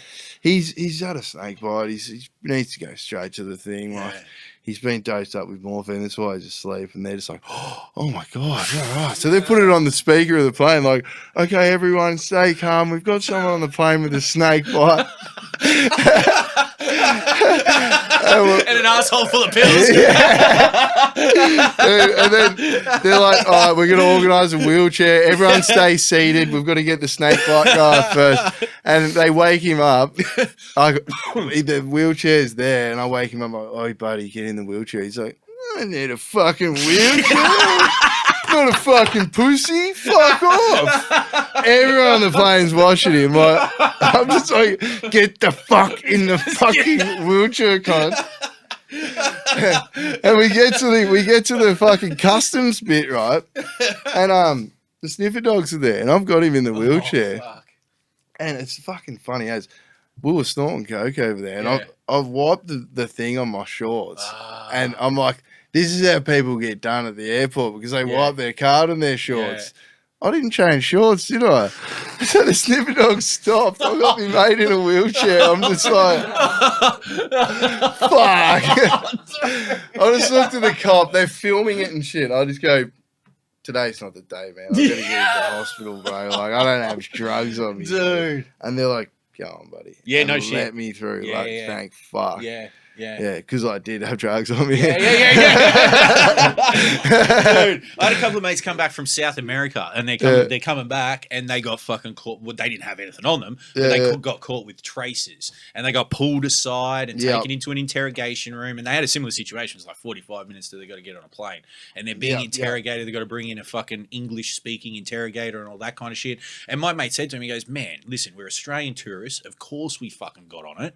We fucking got up to some mischief, but we're going home now. We've got nothing on us. We end up fucking gaffling them for a minute and trying to scare them, and then they sent them on their way. They actually let them go because they came up with traces on shit. But, that's it. Well, the same thing happened to me at Avalon Airport. I was coming back from Vietnam, right? Yeah. And I had like this little fucking thing of weed on me. First, they opened up my bag, like, just a routine check, and I had a Popeye's chicken sandwich in my thing, and the lady was like, "What the hell? You've got a chicken sandwich?" Yeah. I was like, "Yeah, like, so what?" She's like, "You can't bring food from fucking..." I was like, "Sorry, I was meant to eat it on the plane. Forgot." How about we just throw it out now? Like, put it in the bin over here. She's like, "That's a $420 fine." I was like, "Fuck, whatever." Like, at that point, you just don't give a fuck. And then she goes through the next fucking pocket, pulls out weed. And she's like, "What? International drug smuggler?" And I'm like, it was like a quarter of a gram in this like little grammy bag, this little satty bag. Fuck. And then she goes to the next thing, and my fucking talcum powder spilled.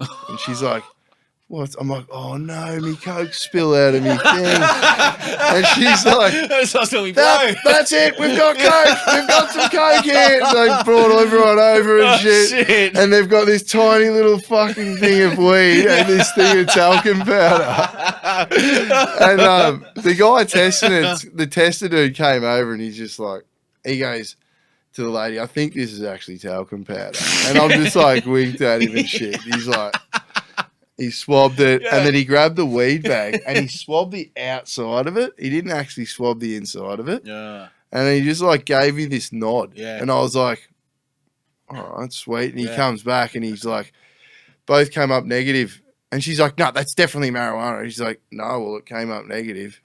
And she had to let me go. Yeah. I mean, some of those cunts just don't want the paperwork, man. Like, Well, just for that fucking that amount of weed, like, what's it worth to anyone? I'm like, obviously, like, I'm not smuggling it back to sell it. Dude, like, fuck. Yeah. There was another time in Sydney, actually, I was like, I had my scissors in my bag with some weed. Yeah. And this, the dude, he was an absolute legend. He goes, "I've got to check your bag. You got scissors." And he opens it up. There's a bag of weed. Yeah. Puts the weed in the tray, the scissors in the tray, X-rays it, like in front of everyone, bro. I'm going, "Please don't." Yeah. And he's like, just trust. And he X-rayed the weed, put it back in my bag, and said, "Have a good day." Oh, what a fucking legend. He is a fucking legend. What a legend. You know who you are if you're listening, buddy. You're a fucking legend. I owe you one for that. What a fucking legend, dude. Yeah. Man. But I don't know why. He could have just put it back in the bag, not X-rayed it. I don't know what his go was there, but must have been because once you put it in there, you can't take it out or something. I don't know what it is, but no. But that's what they would have pulled you up on the scissors too, because you can't carry those fucking scissors. That's why they searched my bag. That's it. Yeah, exactly. I remember post 9/11, a mate of mine just after fucking 9/11, he used to travel for work and shit. And he went through fucking the beepers with a fucking Stanley knife, a hammer, and all this other shit. He had it all in his bag.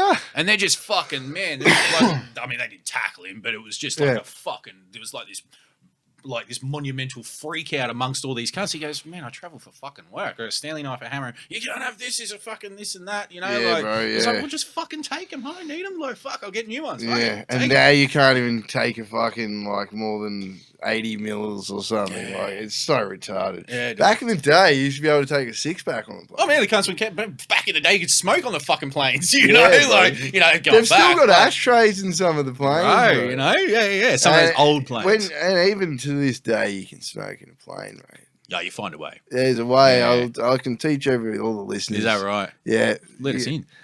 So, you only can have, like, you snap your ciggy and there's, like, you know, a few drags left. Yeah. You've just got to punch it. You go into the toilet. And then fucking blow it down. Take it all in as one hit. You got one drag. You take as many as you can. Like, and then flush the toilet just as you do it. Yeah. And that sucks all the smoke out and everything gone. Yeah. And the thing is, you've got to stash your lighter because they'll smell the smoke. Yes, yeah. Right? Yeah. And then they'll search you for a lighter. Yeah. And if they can't find the lighter, they just think it's something for you. Yeah. They can't prove it. Yeah.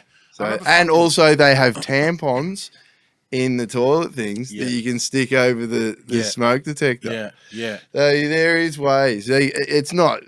You've got to. It's not advisable. Yeah, you got to be pretty fucked up and not give a fuck what they think of you, because you can't do it. Yeah, no, I remember even away with it heaps of times. I remember even fucking like Jay Red. Shouts to DJ Jay Red. He told me he was on an international flight. He was going to London. He's just like, man, I need a fucking cigarette. He went in the toilets, had a fucking durry. He goes, man, there's ways. But he was on an empty plane, or like he was on a plane that was emptier, and he's like, man, I just went up to the arse end. There was fucking no one around, and I just blew the fucking durry down the thing. Yeah, you just got to keep flushing the toilet, bro. Yeah, because that toilet sucks the air out. It takes all that shit out. Yeah. But fuck, I mean, Jesus Christ, where do we leave this shit, man? Like, how long have we been running?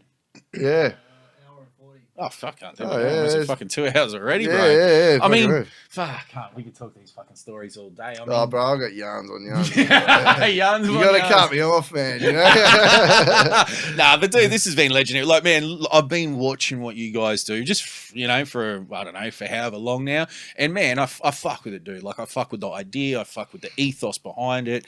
And same goes with you, brother. Appreciate it, bro. Appreciate it, man. Yeah. So like, it's reciprocal, man. It's fucking straight up. Like, the grind, dude, and just what you're doing day in and day out, man. Like, can't thank you enough, eh? Like, you know. No, same goes. When we finally get down there one day, because we will be down there probably at your time coming on my show, mate. You are coming on. Coming down, brother. Yeah, that'd be amazing. So they can find, I mean, once again, www.whizfm.com. Anyone following us, you know, anyone following Biz Beats and the Biz will be tagged into everything over the course of the week. Sweet. I mean, fuck, brother. Like, from the graph to the fucking travel stories, this has been a classic, bro. Straight up, man. Sick, bro, and to what you're doing with fucking radio, man, you're just fucking, you know, pushing it. Just pushing it, man, constantly. Just trying to push that hip hop, just trying to give the kids a platform because, you know, especially in Melbourne, we didn't have a platform. Grumpy's was gone. Laundry wasn't doing so much local hip hop at the time. It is now. Shouts out to them. But that was what it was for. Yeah. Is Melbourne feeling a bit more alive now? Absolutely, bro. Melbourne's absolutely killing it now, bro. Like, we've got so much shit going on. You know, if you're into hip hop or drum and bass or something, come on a holiday down, check it out. There's stuff on. There's so much on. I can't even go to it all, bro. Like, there's like multiple parties. Yeah. Whether it be free parties or like, you know, doofs or, you know, at nights and what have you. There's heaps of shit going on. There's heaps of shit going on. Come down to Melbourne, everyone. Come check it out. Well, it's a fucking city, man. It's a city and a half. I mean, we touched on everything. You want to shout anyone out? I just wanted to shout out some people. Shout out to Candy, Shilza, Perch, Kipper, Coral, Rinse, all the SR actually. Howie, Link, Scarface. Massive shout out to Scarface. Yeah. And shout out to Hill Street Paint Shop. And shout out the Kelly Gang, Low Rack, Marge, P. Dot, Blaze, Messy Cons, Niall, Kettle, Rido, Skez, Snow, Mutts, It's probably a couple I missed. 420K, Kano, Hogs, Caddy, Lone, Marge. Want to shout out Posse Shot, of course. Big shouts to Posse Shot. Fucking Carney and Muss. Yeah, they're fucking doing heaps for the scene. Yeah. I would say Melbourne, but now it's Australia wide, bro. Mate, so, their fucking movement is fucking national. And it's like such a pleasure and honor to watch those dudes build it and create what they have, man. I've got the fucking necklace on now. Oh, fuck you do. There you go, fucking oath. No, I can't. Shouts to Posse Shot. Shouts out to mum and dad, of course. No doubt. I just wanted to say a few of my inspirations. Please. And a lot of like, not all of them are graph. Some of them are skaters. Some of them are all sorts of shit. But shout out to Jeremy Correa, Brick and Mortar, Breno, Andrew Curry, the skater. I don't know if you know him. Don't know. Russ used to skate. He's old. He's an old dude. He used to run like Slam magazine and shit. Oh, for real? Yeah. Yeah, bro. He's like a really inspirational dude, man. Yeah. We've had Jaff on the show. We've had Jaff Curtis on the show. Yeah, bro. He's very good mates with him. Yeah, obviously. Carney, obviously, he's a genius, bro. Yeah. Scarface again. Tame. Dude, yeah. Well, you're from the Belgrave line, right? Yeah, bro. I'm good mates with Tame. Wow. He was actually at my house today. He didn't know I was on holidays. Oh, for real? Yeah, my housemate rang up and he's like, "There's this old guy knocking on the door." This old chiller. This old chill dude. Tame. Oh, big shouts to Tame, man. Yeah. You know what I want to do? I'm just going to fucking throw this out there. I actually want to fly a couple of, now that we're filming these episodes, I want to fly a couple of those because we've had Jewel on, we've had Tame, we've had Murder, we've had New 2. We've had Who Done It. You know, we've had a fucking. You guys have had, we've had a pretty good. We've had a pretty good strong list. Trust recently, Trust USA, Chrissy. We've had a pretty good strong list of the Melbourne Riders. I want to sit a couple of them around a table.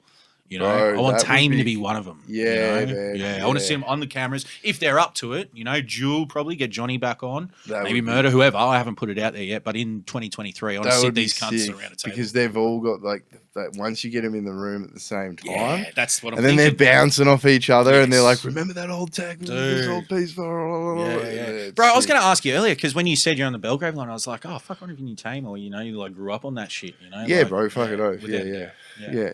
Absolute legend. Like, just the way he goes about his life and shit. Like, dude, he's only 50, man, and he's still doing his thing, bro. That's an inspiration for me because he's living against the grain. Yes, and that's what a lot of my inspirations are. People who just don't do the standard way of you know.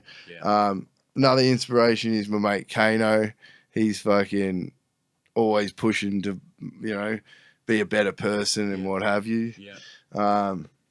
Beastie Boys, man, they have been an inspiration for me since I was a very young child. Bro, I fucking relate. The first hip hop group I ever heard was the Beastie Boys. Straight up, dude. 100%. License to Ill, man. Me too, man. Sick. Me too, dude. Yeah. Straight up. I saw the Fight for Your Right party video late at night on Rage. I remember when I was a kid. And it just blew my fucking mind. It blew my mind, man. It was probably the first. Clock, the fucking V-dub. Fucking. Yeah, do the V-dub symbols and shit like that and kicking down the walls. Like, it was the first time I saw rap music, man. It's crazy to me.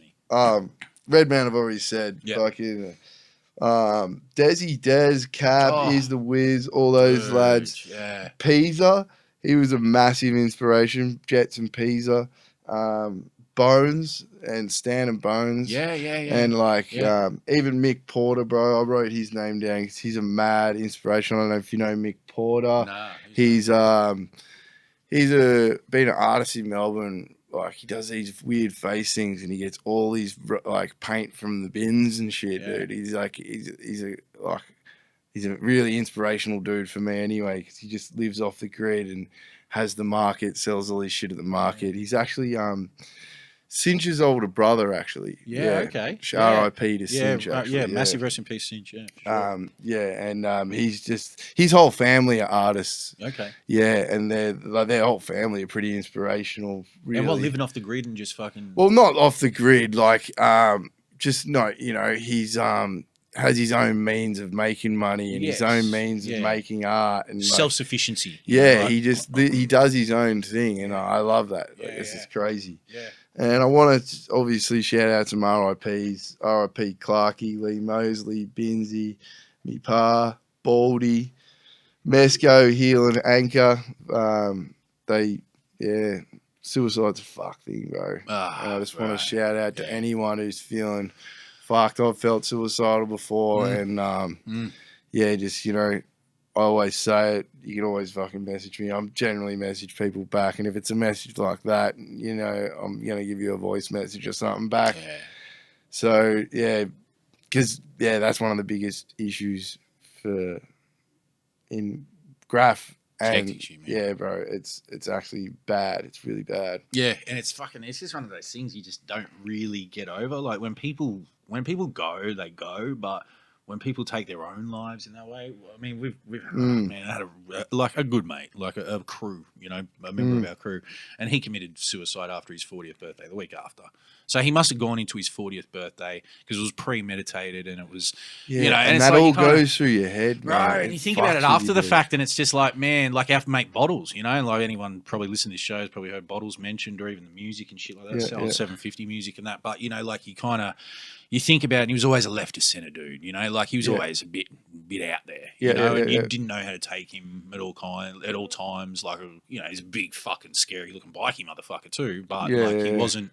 He wasn't a tough guy, man. He was a soft dude, and he just I don't know, just never felt probably that's a hard one, man. It's a hard one, but that's right. And you try and somehow rationalise it. Yeah, I probably missed out on a few RIPs, and I'm really sorry if I have, but I really because like Clarkey, the first RIP that I read out, he killed himself. We were in a band together at the age of 16, bro. He killed himself, and that affected me in a really mega way. Yeah. I had PTSD thinking like any time my mate was down, they're just going to kill themselves. So I had this it took me ages to get over that shit. But here I am, and I don't have that fear of so much anymore, but I've still got that heart. My heart goes out to anyone who's feeling like that, bro. Anyone. But everyone has, Yeah, like exactly. Yeah. 100%. Yeah. Well, bro, let's leave it on living, laughing, loving, and fucking, one another. And have a good time. Go over to Southeast Asia and have yourself a ball. And shouts Put something up your ass. Fit anything you can up there. And listen, shouts to the vax, shouts to the unvax, shouts to every fucking person in this society today, in this country, man. Let's come together. Let's bring this shit together. Let's fucking do it. Let's once again live, laugh, love, laugh. WhizFM 99.9. We're joined by the man Whiz. Like, once again, brother. Fucking thank you, brother. Man. Yeah. It's been heaps of fun, bro. This is a ripper. I was looking forward to it, and it lived up to all its expectations. And then we're coming up to 6 o'clock now, so we got to fucking get out of the studio. But listen, bro, it's been an absolute pleasure. You've been tagged in everything over the course of this week. Yeah, and I'll do the same, brother. Much appreciated, man. Please never stop the grind, bro. Nah, can't wait to see you down there, man. Same with you. Yeah. Loving it. All right, man. This has been Beers, Beats, and the Biz for another week. Whiz, Russ, fucking Gus, Mess, Dom. Shouts to everyone in the spot. Peace.